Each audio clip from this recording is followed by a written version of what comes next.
तो अरबाब साहब, मुस्लिम लीग नून क्या वजह है वफाक में हुकूमत बना पाई और बड़ी तगड़ी हुकूमत कर रही है, लंबे अरसे से कर रही है, पीपल्स पार्टी उसकी अलाई भी है, लेकिन जीबी की दौड़ में इतना पीछे रह जाना कुछ समझ नहीं आ रहा। जबकि ख्वाजा साद रफीक कह रहे हैं कि जी हमें तो ज्यादा सीट्स लेनी चाहिए थी, फिर क्यों नहीं ली? देखिए जी, मैं कादर मंदूखेल साहब की बहुत इज्जत करता हूं और मैं उनकी बातें मैंने बहुत गौर से सुनी है। एक तो मुझे पता नहीं है कि ये अभी तक इन्होंने वाजे नहीं किया है, मैंने कई शोज में इनसे पूछा भी है कि ये पीटीआई के नुमाइंदे हैं या पीपल्स पार्टी के नुमाइंदे हैं, लेकिन ये अभी तक मुझे इनकी ये वो क्लियरेंस नहीं मिली है कि ये कौन सी पार्टी से बिलोंग करते हैं, क्योंकि ये जो पीपल्स जुबान पार्टी। इस्तेमाल करते हैं, जो बातें करते हैं, तो वो तो पीटीआई की ही बातें हैं और उनकी जुबान ये बोलते हैं। दूसरी बात ये कि मुझे इस बात की समझ भी नहीं आ रही कि इनको पंजाब पुलिस से तकलीफ क्या है। क्या पंजाब पुलिस भी सिंध पुलिस की तरह हो जाए, जहां पर कच्चे के डाकू यहां पर आकर पिशावर में मेरे गांव से लोगों को उठाकर ले जाते हैं, जो कि इस्लामाबाद से लोगों को उठाकर ले जाते हैं, और सिंध हुकूमत खामोश तमाशाई बनी बैठी है। अगर पंजाब पुलिस अच्छे काम कर रही है, गुंडों को, बत्ता माफियाओं को, डाकुओं को उसका खात्मा कर रही है, तो ये लोग उसके खिलाफ भी है। तो क्या हम पंजाब को भी खैबर पुख्तूनख्वा या सिंध बना दे कि जहां पर शाम के बाद हम अपने घरों से नहीं निकल सकते हैं? बल्कि अब तो यहाँ के हालात ऐसे हैं कि खैबर पुख्तूनख्वा में तो हम दिन को भी घर से नहीं निकल सकते हैं, क्योंकि हमें ये पता नहीं होता है कि हम वापस घर जिंदा लौटेंगे या नहीं। यही हालात सिंध के भी है, वहां के हालात भी किसी से ढके छुपे नहीं है। और पंजाब जो है वो तो देखिए वहां पर अमन कायम हो चुका है। वहां पर जो भत्ते वसूल करते थे, जो डाकू थे, जो लुटेरे थे, उन तमाम का खात्मा हो गया है।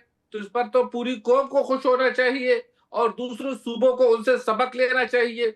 और अच्छा पंजाब पुलिस को अरबाब साहब, मुझे आपने बस एक मिनट देना है, जस्ट एक मिनट, मैं आपकी बात पूरी भी करवाता हूँ। हम जरा जीबी पर भी चूंकि बात करेंगे। अरबाब साहब, आप मुझे जरा जो जीबी वाला मामला है, मैं चाहूंगा उस पर थोड़ी हम ज्यादा रहें और बात करें, चूंकि इसके डायनेमिक समझना चाह रहा हूं मैं। और यकीनी तौर पर आगे आने वाला आजाद कश्मीर का इलेक्शन होगा, काफी कुछ रेप्लिकेट होगा। देखिए, जीबी में 30 सीटें तो हम जीत चुके हैं। 2 आजाद है, हमने उनकी हमायत की थी, वो भी हमारे साथ है, तो तकरीबन 8 तो हमारे हैं। और अभी कुछ हल्कों के नताइज आने बाकी है, तो इसलिए अभी वहां की पोजीशन क्लियर नहीं है। लेकिन चूंकि इस वक्त जो अभी की पोजीशन है, तो पीपल्स पार्टी जो है वो एक सिरेती जमात बनी है, और शहबाज शरीफ साहब ने भी जरदारी साहब और बिलावल भट्टू साहब को मुबारकबाद दी है। हम भी उनको मुबारकबाद देते हैं। और हमारी सबसे बड़ी कामयाबी यह है कि वहां पर फ्री एंड फेयर इलेक्शन हुए हैं। वहां पर किसी किस्म की दांधी नहीं हुई है।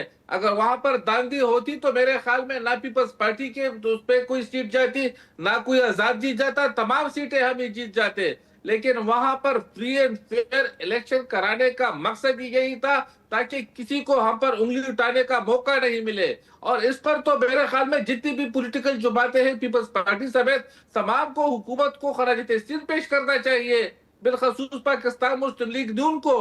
और कादर बंधु खैर साहब ने मियां नवाज शरीफ साहब का जिक्र किया, तो वो तो देखे चंद घंटों के लिए गए थे, वो बीमार भी थे, लेकिन उस हालत में चूंकि वो पार्टी के सदर है, अपनी हाजिरी लगाने के लिए वो वहां चले गए। बिलावल भट्टू जरदारी साहब कई दिनों से गिलगित बल्तिस्तान में बैठे हुए हैं। इनकी जो बेनजीर इनकम सपोर्ट प्रोग्राम की चेयरपर्सन है, वो वहां पर कई दिनों से बैठी हुई है। अच्छा, और एक जो और कुछ चीज है उन्होंने जी, किया है, एनओसी का मामला अभी कादिर मंदो खेल साहब ने उठाया, मैं इस पर जरूर बात करूंगा। शबीर मीर साहब चूंकि साथ ही हैं, पहले जरा मुबशिर खैर साहब, सारा कुछ आपके सामने सुन भी रहे हैं आप, लेकिन क्या आप समझते हैं कि ये जो 5 हल्के थे, इनके टाइमली मामला बन जाता? वो ठीक कह रहे हैं शबीर मीर साहब, बता रहे जी कि काफ़ी स्कैटर है मसला, और इतने स्कैटर की वजह से तो हमने देखा भी हुआ है जीबी को, तो कुछ चीज़ें हैं जहां पर मामला ज़रा डिले हो जाते हैं। तो उन्होंने बता दिया, डेट भी बता दी है कि आने वाला इलेक्शन कब होगा, और इन 5 हल्कों में भी रिजल्ट आ जाए। लेकिन क्या बेहतर ना होता सारा कुछ सामने आ जाता जल्दी, और ये 48 घंटे से पहले रिजल्ट आ जाते? इतना खप डलती ही नहीं इस बात पे।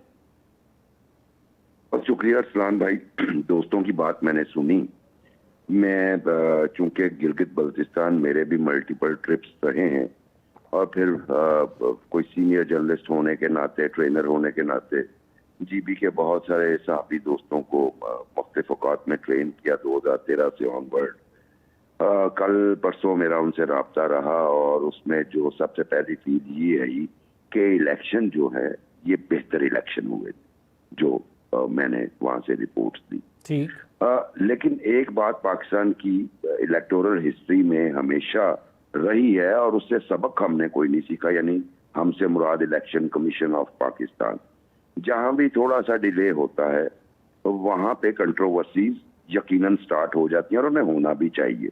देखिए, कोई दूर दराज का इलाका हो, 12 घंटे हो जाएं तब भी समझ आती है बात, लेकिन 36-48 घंटे और उसके बाद भी ना आए तो वो फेयर सिस्टम को भी दागदार कर देती है। सही बात है।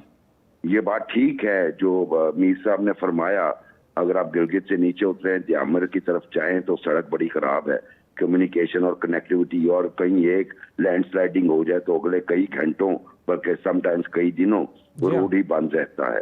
तो ये अपनी जगह पे मौजूद है, लेकिन ये अवाम जो है ये बात इस तरह नहीं देती। दूसरी बात ये है कि अगर आप हिस्टोरिकली देखें, इसको एडमिनिस्ट्रेटिव यूनिट जुल्फकार अली भुट्टो साहब ने बनाया, और जब वो पहली दफे जीबी गए थे, जब उन्होंने अनाउंस किया था तो उस वक्त जनरल ज़ियाउल हक उनके साथ थे चीफ ऑफ आर्मी स्टाफ की हैसियत से।